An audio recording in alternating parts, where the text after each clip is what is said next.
Swapping అంటే simple. కారులో petrol అయిపోతే పెట్రోల్ స్టేషన్కి వెళ్ళి పెట్రోల్ కొట్టించుకోవాలి. కానీ ఇంట్లో గ్యాస్ సిలిండర్ అయిపోతే దాంట్లో గ్యాస్ నింపి తెచ్చుకో.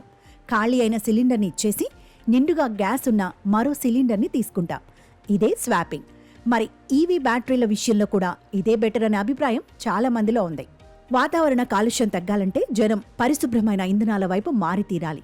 అంటే ఎలక్ట్రిక్ వాహనాల్ని అడాప్ట్ చేసుకోవాలి. కానీ అలా జరగడం లేదు. ప్రస్తుతం భారతదేశంలో అమ్ముడవుతున్న కార్లలో ఈవీ మోడల్స్ వాటా చాలా తక్కువగా ఉంది. 100 వాహనాలు అమ్ముడుపోతే వాటిలో 98 పెట్రోల్, డీజిల్ వాహనాలే ఉంటున్నాయి.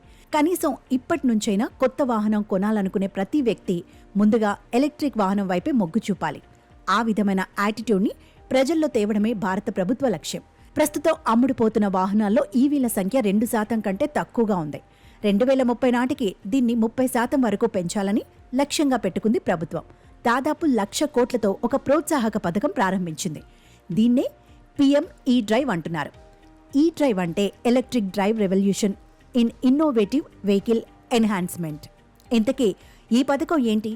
దీని పేరు మీద వెహికల్స్కి సబ్సిడీలు, ప్రోత్సాహకాలు ఇస్తారు.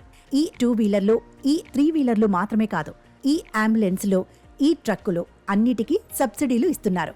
పెట్రోల్తో నడిచే పాత ట్రక్కులను స్క్రాప్ చేసేసి కొత్త వాహనాలకి మారే వాళ్లకి కూడా సపోర్ట్ లభిస్తుంది.